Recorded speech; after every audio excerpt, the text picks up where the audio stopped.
Hello guys, this is Prachi. Welcome to my channel. और आज हम डिस्कस करने जा रहे हैं एक बहुत ही हॉट टॉपिक के बारे में, जो कि क्या है, कोरोना वायरस यानी कि कोविड 19 से रिलेटेड। आज हम इसकी बात करेंगे, इसके कुछ इम्पोर्टेंट पॉइंट्स की, कि किस तरह से ये इन्फेक्शन फैल रहा है और किस तरह से डेथ्स जो हैं आज के टाइम में बहुत ज़्यादा देखने को मिल रही है। तो आइए आज का वीडियो स्टार्ट करते हैं। और अगर आप चैनल पर नए हैं तो चैनल को सब्सक्राइब ज़रूर करें। तो आइए आज का वीडियो स्टार्ट करते हैं। तो आज हम शुरू करने वाले हैं, जो हमारा पॉइंट होगा उस बात से कि किस तरह से जो है ये डिजीज हो रही है, किस तरह से ये फैल रही है। सबसे पहले हम बात करेंगे what is novel corona virus. तो क्या है ये कोरोना वायरस, ठीक है। तो novel corona virus is a new strain of corona virus. ये स्ट्रेन पहले भी आ चुकी है।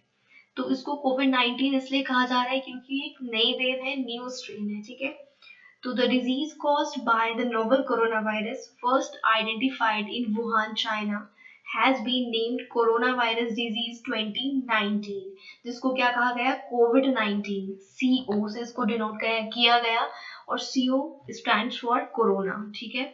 CO किसको डिनोट करता है, कोरोना को। VI डिनोट करता है वायरस को, और D डिनोट करता है डिजीज को, ठीक है। आई होप यहाँ तक आपको क्लियर होगा और आप सभी जानते भी होंगे, ठीक है। तो नोवल कोरोना वायरस इसको क्यों कहा गया, क्योंकि ये कोरोना वायरस का एक क्या है, नया वेरिएंट है। नेक्स्ट पॉइंट अगर हम देखें, formally this disease was referred to as 2019 novel corona virus, या फिर इसको क्या कहा गया, 2019 एनकोव यानी कि नोवल कोरोना वायरस।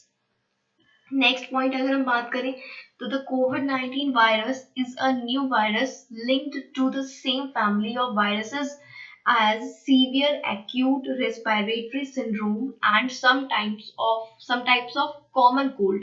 ये एक कॉमन कोल्ड के टाइप का ही वायरस है।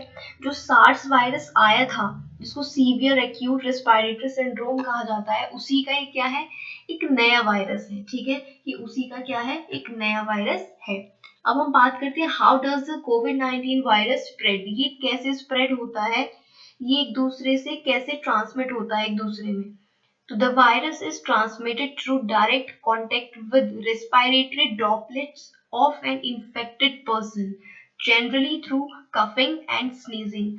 ये कफ से और स्नीजिंग से यानी कि छींकने से ज्यादातर फैलता है। जो उसकी ड्रॉपलेट निकलती है वो दूसरे पर्सन को इन्फेक्ट करती है। And touching surfaces contaminated with the virus, जहां पर वो होता है उसके संपर्क में जो आ जाता है, ये उसको इन्फेक्ट कर देता है। The COVID-19 virus may survive on surfaces for several hours। ये सरफेस पर बहुत घंटों तक के लिए सरवाइव करता है, but simple disinfectants can kill it. अगर कोई डिसइंफेक्टेंट है जो कि वायरस को किल कर सकता है, ये वो तो इसको हटा सकता है। अगर इसको नहीं हटाया गया तो इस सरफेस पर कई घंटों तक के लिए सरवाइव करता है। नेक्स्ट पॉइंट की बात करेंगे, what are the symptoms of corona virus. इसके सिम्टम्स क्या हैं। तो symptoms can include fever, cough and shortness of breath. इसका जो मेजर सिम्टम है वो यही सामने आता है कि शॉर्टनेस ऑफ ब्रीथ होती है। In more severe cases infection can cause pneumonia और ब्रीदिंग डिफिकल्टीज। सीवियर केसेस में क्या हो जाता है, सीवियर निमोनिया हो जाता है, और सांस लेने में बहुत ज्यादा दिक्कतें देखने को मिलती है। More rarely the disease can be fatal. Rarely इसमें फेटल के चांसेस हो सकते हैं, लेकिन इसके जो सिम्टम है वो कफ है, फीवर है और शॉर्टनेस ऑफ ब्रीदिंग है, जैसा कि आप जानते हैं।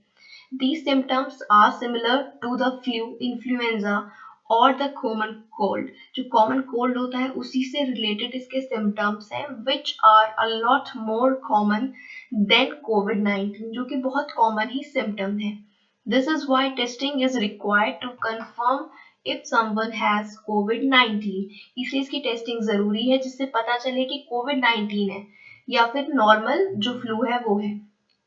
It's important to remember that key prevention measures are the same: frequent hand washing and respiratory hygiene। Hygiene का बहुत ध्यान रखना है, frequently hand washing करनी है, ठीक है। और cover your cough, और अपने कफ को, खांसी जुकाम को, छींक को आपको कवर करना है अपनी एल्बो से, कोहनी से या किसी टिश्यू से, जो कि बहुत इंपॉर्टेंट है।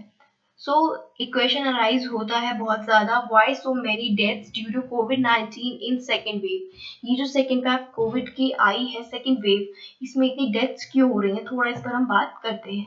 The first few weeks of Covid pandemic second wave in India did not see a corresponding rise in फेटेलिटीज।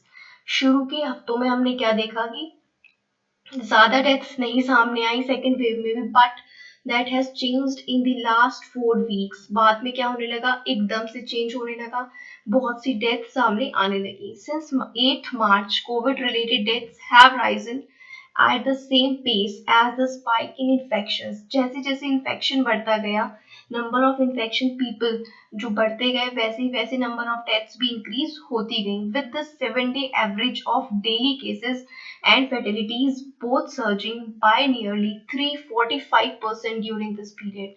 इस पीरियड में जो नंबर ऑफ केसेस थे और डेथ्स थी वो कितना बढ़ी, 345% तक लगभग वो बढ़ी। Patients are dying while their families search in vain for hospital beds. Supplies of oxygen and medicines are running low। यहाँ पर क्या है, पेशेंट्स मर रहे हैं क्योंकि उनकी फैमिली को हॉस्पिटल में बेड नहीं मिल रहा है, ऑक्सीजन की सप्लाई नहीं है, मेडिसिन की कमी है, leading to robberies of drugs from hospital. Hospital से ड्रग्स चुराए जा रहे हैं। Crematoriums and burials grounds can't cope with the sheer number of corpses। The devastation has sparked outrage at the lack of preparation among officials who believed that the worst of the pandemic was over। Only 2 months ago, India was revealing in its success of reining the spread of the virus। सबने समझ लिया कि virus जा चुका है, इसकी कोई preparation officials ने नहीं की ढंग से, और उसकी आज हम देख सकते हैं उसके क्या हमें परिणाम दिखाई दे रहे हैं। तो ये आज का वीडियो था। आई होप यहाँ से आपको कुछ ना कुछ इन्फॉर्मेटिव जरूर सुनने को मिला होगा, देखने को और समझने को मिला होगा। और अगर आपको वीडियो अच्छा लगा है तो आप लाइक, शेयर और सब्सक्राइब जरूर करें। Thank you for watching.